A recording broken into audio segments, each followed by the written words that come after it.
You're in luck. Today, we're gonna go over everything you need to know about your first Efoil ride. So let's go.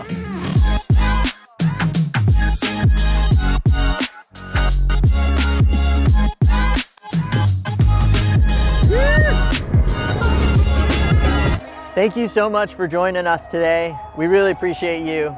You're in luck. Today, we're really gonna cover everything you need to know about your first time Efoil.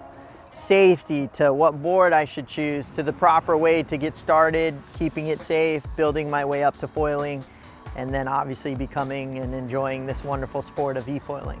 So, the first thing I would start with is what equipment is good for me, what is right for me.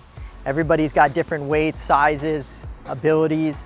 So the easiest way I could describe it is the bigger the board, the more stable it's going to be for you. So if you're a bigger guy, a bigger board's going to help you. So for instance, lift foils, a 6'2" is the easiest board to work on. 5'6", best-selling board because it's a little bit smaller. It's not the biggest, but it's kind of the size that everybody can do everything on. And then we have a 5'0", which is a little bit smaller, which is a little more performance. The power of these Efoils, anybody can ride any size. There's plenty of power. It's more the stability of the board. So the board comes down to the size. So I would say if you're 200 plus, you're looking at a 5'6", 6'2". For sure you can ride the smaller boards, but I would say for learning, there's no question your first time, you should be on the bigger boards. It's gonna make your life easier. It's gonna be a lot more helpful. The next question would be wings. What size wings? The bigger the wing, so for instance, a 250 lift surf is gonna give you the most lift, most stability, and make your lesson a lot easier, slower movements. So the bigger the wing, the easier it is in the beginning. The smaller the wing, faster it goes, and it also is a little bit twitchy, so it's a little bit trickier when you're first learning.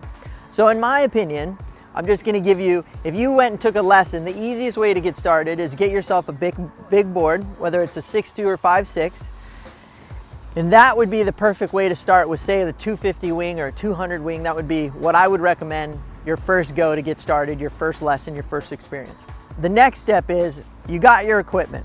You're ready to get out. Now you show up at the beach and you're ready to go.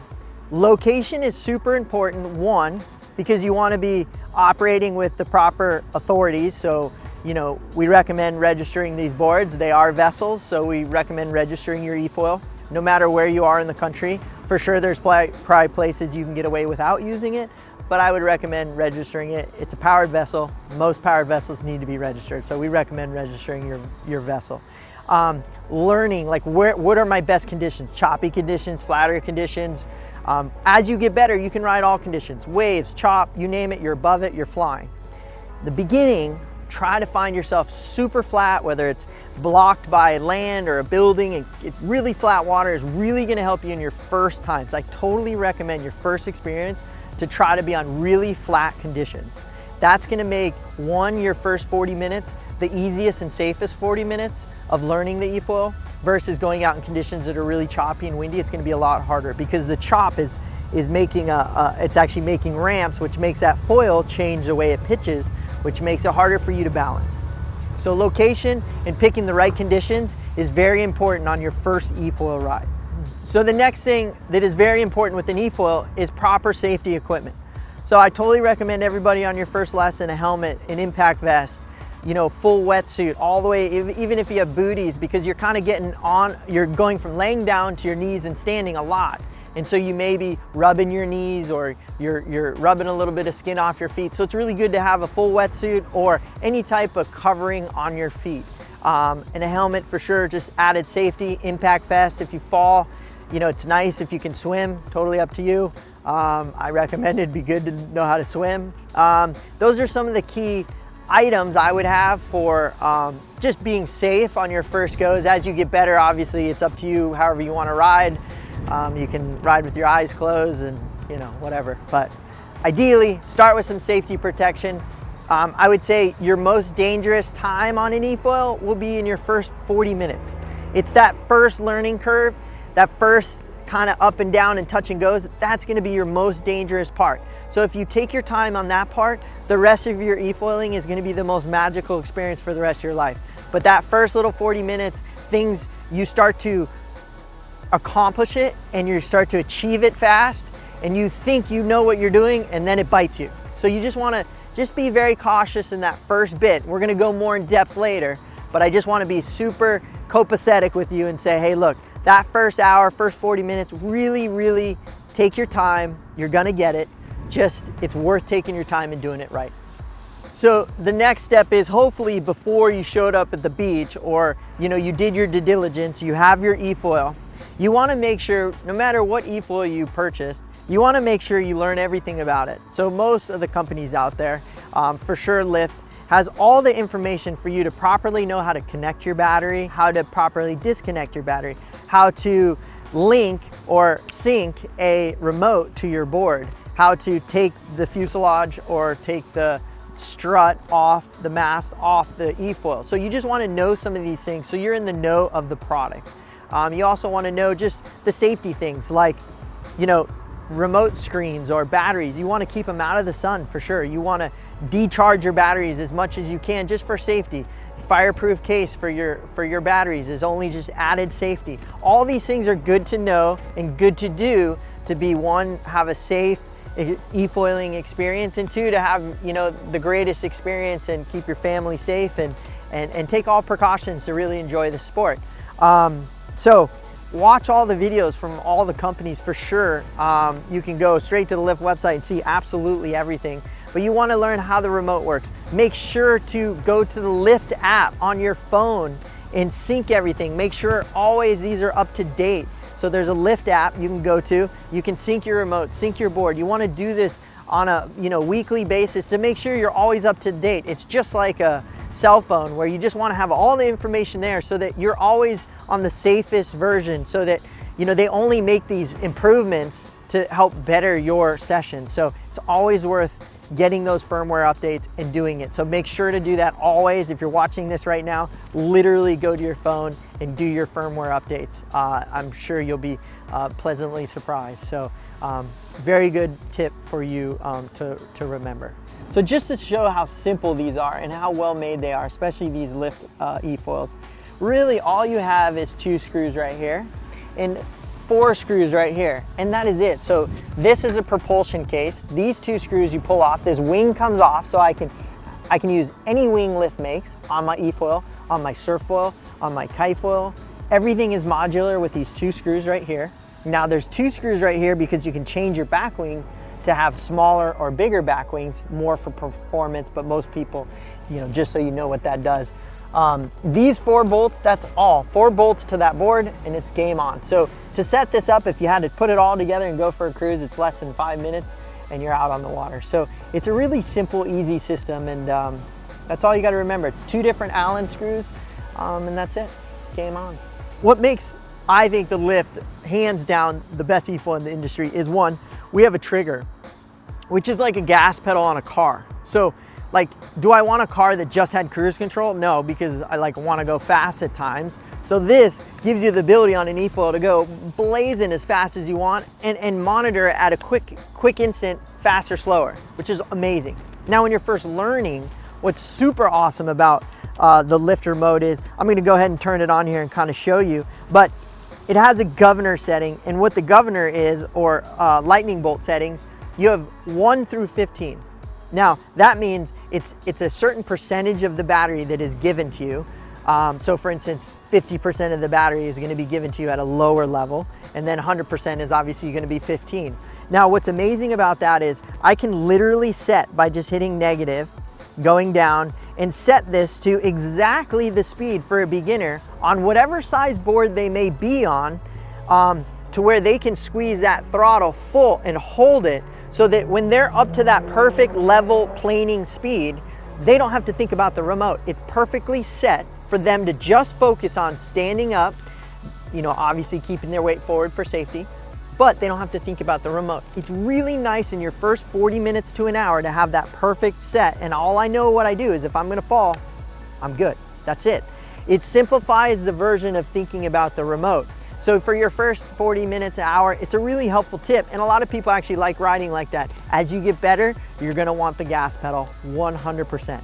And that is a beautiful thing, but it takes time to kind of get used to. So what's amazing is we have all these levels, to set for whatever your ability is, whatever your size is, whatever your board is, to get that board up on the plane, and then you could lock it off. So it's a pretty amazing thing because you can literally set your settings.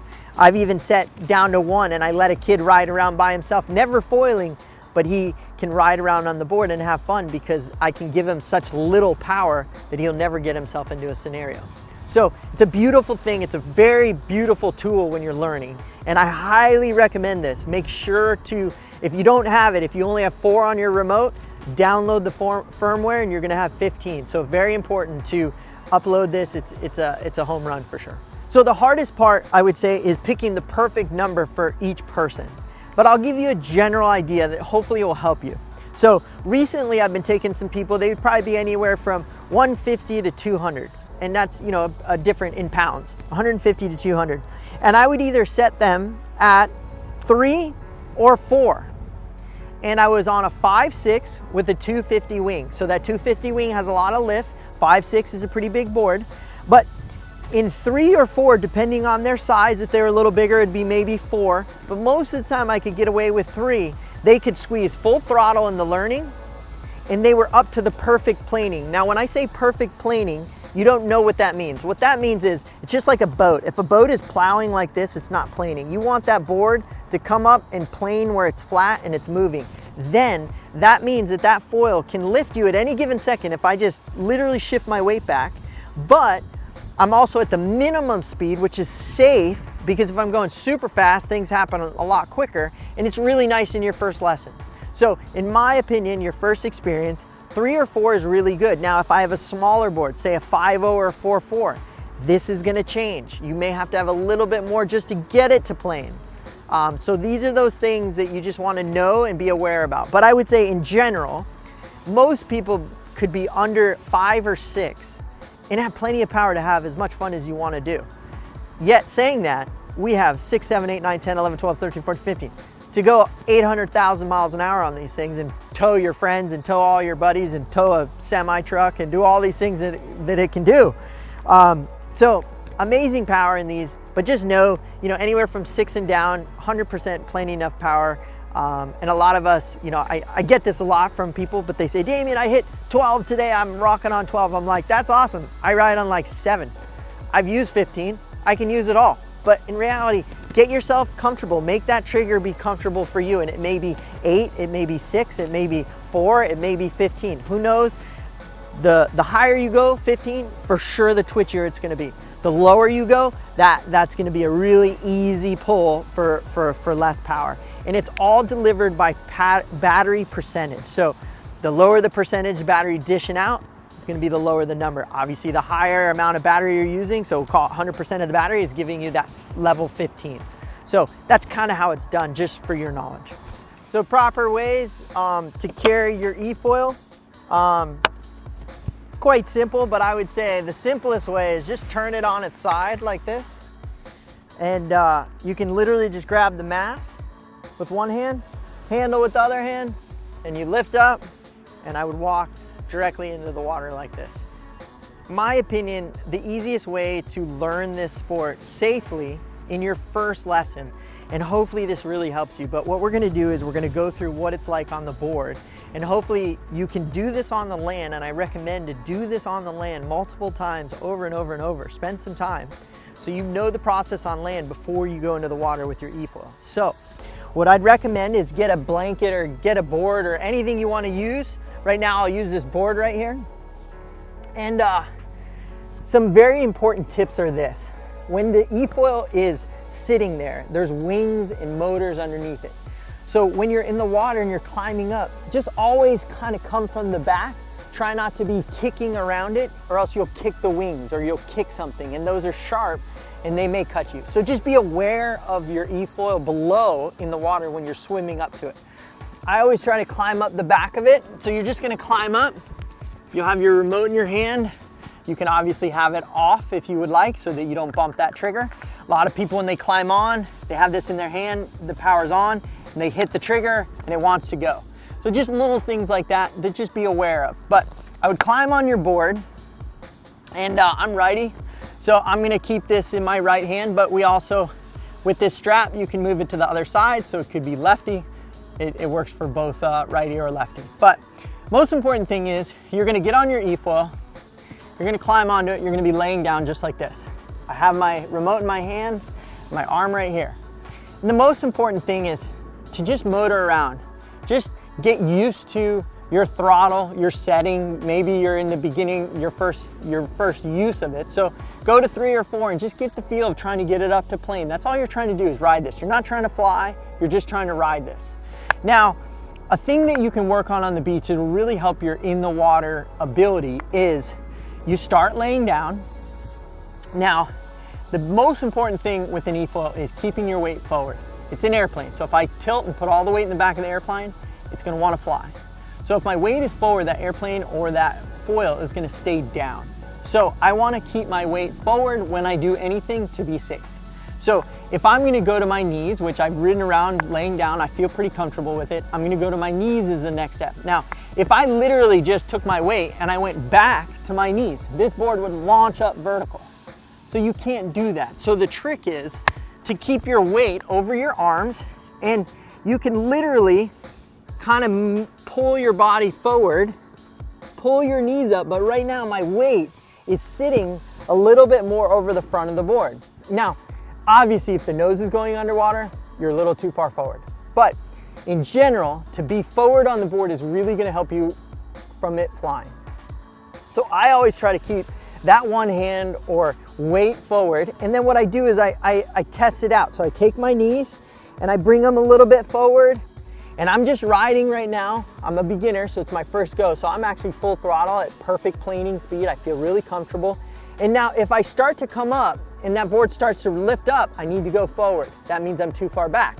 So that means I'm just gonna move my knees a little bit more forward, and then I should be able to kind of come up, and I should be able to ride on my knees like this and be super comfortable learning, just tilting to the side as that board just kind of steers right or left. But the main goal is to understand this lift. I don't want it to fly. I literally want to ride this board flat on the water and learn the concept.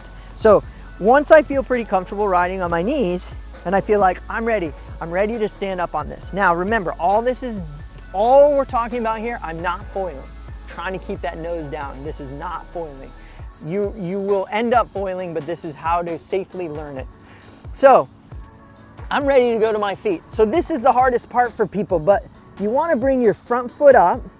And the trick is, if I put all my weight back, when I do this, that board is launching up. So the trick is to always, from your knees, keep that weight forward. And then the trick is to turn your front foot here. And the biggest problem that everybody does is they go, bink, and they fall over. They stand straight up and just launch up. Take your time. Super slow, relax. You're just gonna slowly come up. I can keep all my weight over the front to keep the nose down. I can actually literally bring my back foot a little more forward, which brings that weight forward on the front of the board, which keeps that board from wanting to jump up. So I can actually slowly come up, and the best thing I can say is act like you're gonna wrestle somebody. I'm not gonna stand like this and wrestle somebody. He's gonna freaking crush me. So get low like I'm gonna wrestle somebody. Weight is forward. Your safety is always on that front foot, always forward. That keeps that nose down. And then you're gonna turn your foot, so more like surfing stance, and you can offset your feet just a hair. So as you get better, you may go in the middle, but in the beginning, it's not a bad thing to offset your feet so you have a little bit more side to side balance. Now, still have full throttle, I'm not falling. If something goes wrong, I fall, I let go. And test this out so you know how this works before you actually fall. So ride on your stomach and let go and test it. Now I'm standing. I'm just riding the board around. I'm just learning this. That's all I'm trying to do is learn riding around. So I feel pretty comfortable here. Now, the trick now is you're on a foil. Every movement is super minute. So when I'm ready to do some touch and goes, I'm not gonna just go try to fly. For sure, I promise you, you're gonna crash. So take your time. The trick is, once you're standing up, your weight is forward, that nose is down, but the board is planing, you're ready to start to try some touch and goes. So what I recommend is take your back foot, and you're gonna, instead of doing this, a huge step like this huge step like this would be like a triple back foot. Definitely don't wanna do that. So what we want to do is go from here. We actually want to just shimmy. What I mean by shimmy is just slowly pivot your foot, and you can walk it from heel to palm, kind of forward and back. And what this does is it's little movements, and I can slowly work it a little back. Your foot's going to be a little bit around where that little hatch is in the back. And what I'm going to do is, I'm going to slowly take my hips. I'm just going to shift them back. I'm not going to stand up. I'm not going to sit on that back foot. I'm going to slowly take my hips and slowly go back. And when I say slowly, super slow. And what's going to happen is this board is sticking to the water. It's going to unstick, lift up. The second it lifts up, I want you to take your hips and shift forward. Because what we're trying to do is unstick the board, lift it, and then put it back down. It's called a touch and go. And then as you get better, you're going to control these longer and longer and longer. And I highly recommend always go in a straight line. Don't try to turn. The other thing is, once you start getting longer and longer touch and goes, where you start balancing and you go further and further, don't get greedy. When it touches down, go forward, put your weight forward, resettle the board, get it nice and level again, and then slowly bring it up. A lot of people get cocky and they get confident and they're flying and touching down, and it touches and they try to bring it back up. Well, now you may be off to the side. That's when all the bad things that can happen is when you fall from side to side. So it's very important to respect it. In your first hour, 100% respect the sport. You'll have a great experience if you respect it. Spend some time on land, really learn the standing up. How do I stand up? What is my easiest way to go to standing? Because everybody may have a different way. And the most important thing is to keep that weight forward and just act slow, move slow, keep your weight forward. And then when I'm ready, I can get that foot ready and I can bring it up and I can use my hands to put that nose back down. There's a lot you can do, but very little movements with your hip. Touch and goes. Remember, your foil is always foiling even if you're not out of the water. What I mean by that is, if that board's on the water and I just go like this, that thing will launch out of the water. It's already foiling, even if the board's not flying. So remember that. That's what makes these things so amazing. And then the other thing I would say is try to foil less than a foot in your beginning. You know, when you do your touch and goes, don't try to go 3 feet up. I want you to stay within a foot. Keeps it safe, keeps you in control. It's a very good thing. You don't need to be 3 feet up. If right away when I'm starting to ride and I can't control it, you 100% have to spend more time on the water. Don't even try to foil. Work on your weight forward. If your board's going like this, you know what I'm talking about. Work on just riding that board forward. Very important, will help you a ton. All your movements have to be very minute, very little. Remember, when I fall, let go of everything. That's about it. When I climb back on, keep away from all the things around it so you don't kick something or cut yourself. Really take your time, spend the time on the beach here to go through the standing up process. Do it 50 times.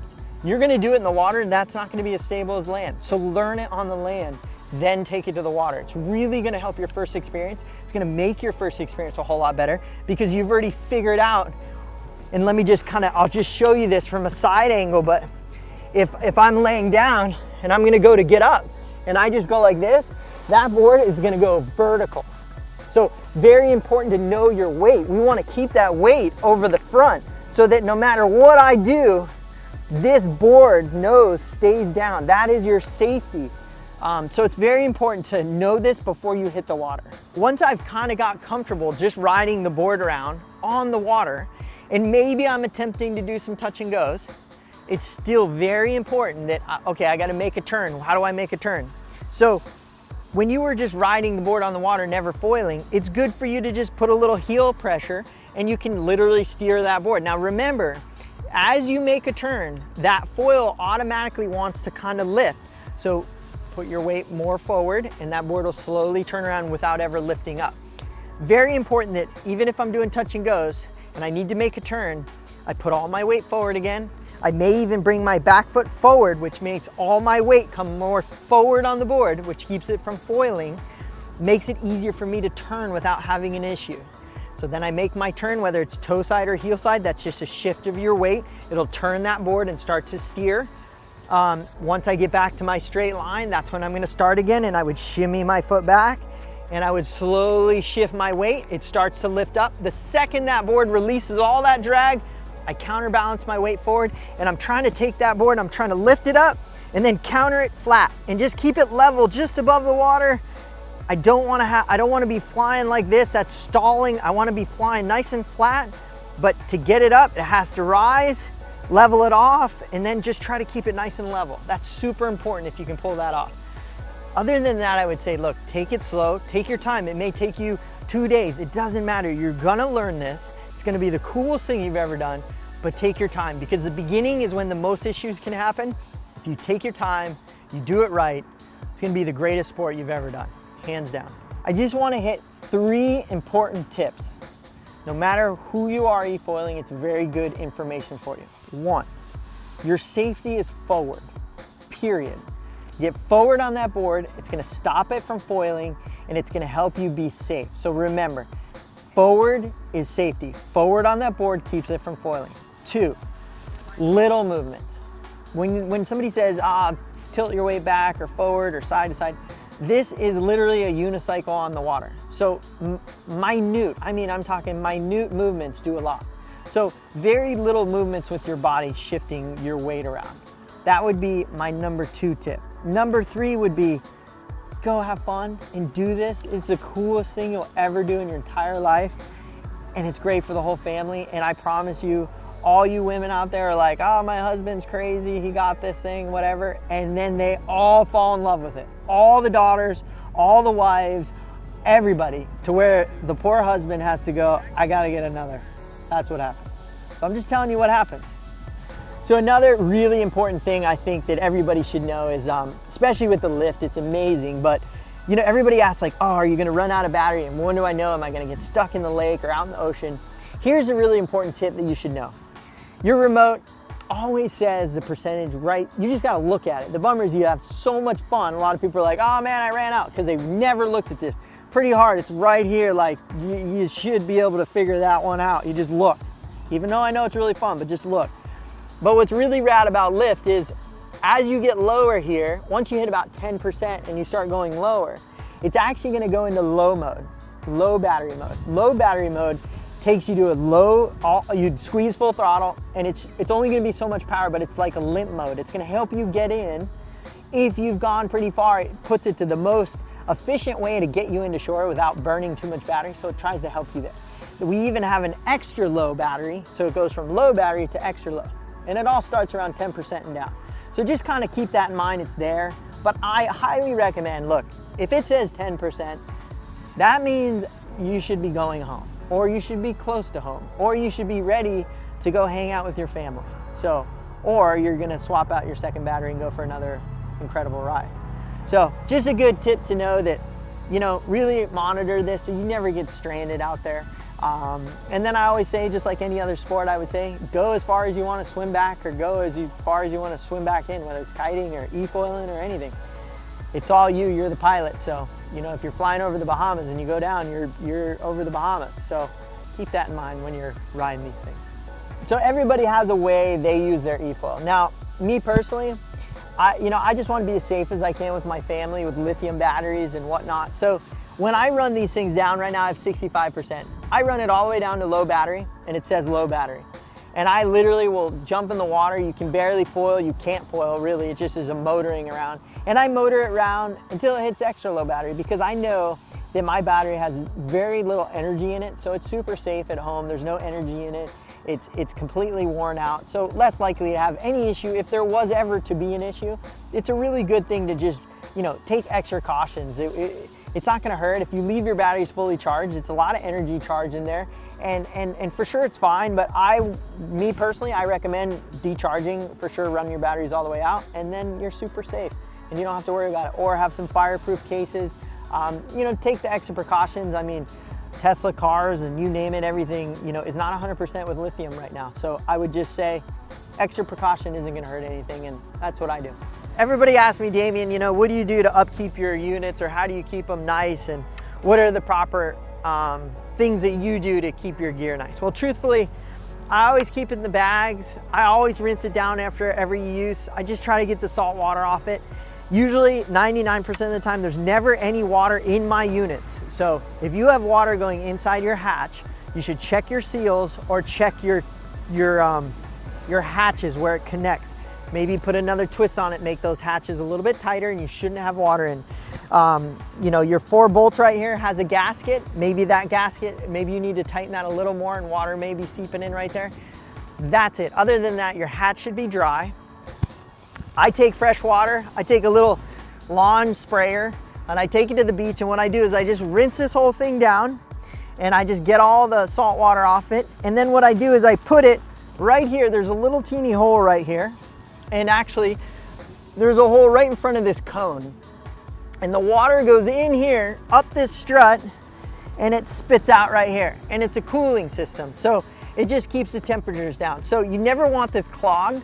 So I always recommend, I don't care if you live in fresh water or salt water or you name it, always rinse this, always flush this every single time. And it's a little hole right here in the front of the cone of the propulsion, and then it comes out right here. But you can actually put the water right here and it'll bleed right out the front here, or vice versa.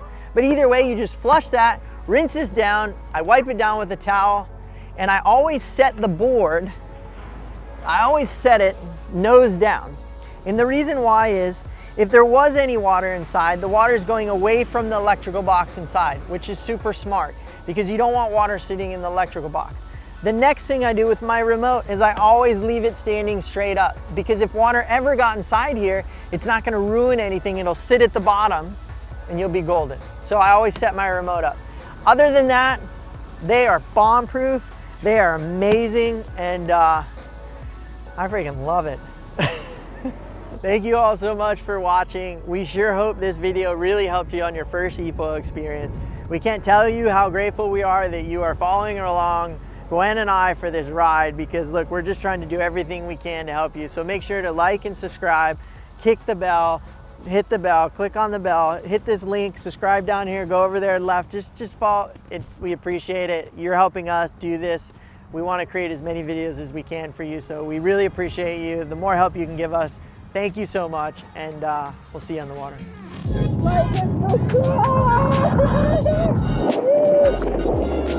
Don't forget to drop a comment, hit that bell, smash it, hit it up. Yeah! No way! That's such a good ride. Look at these guys! Oh my God!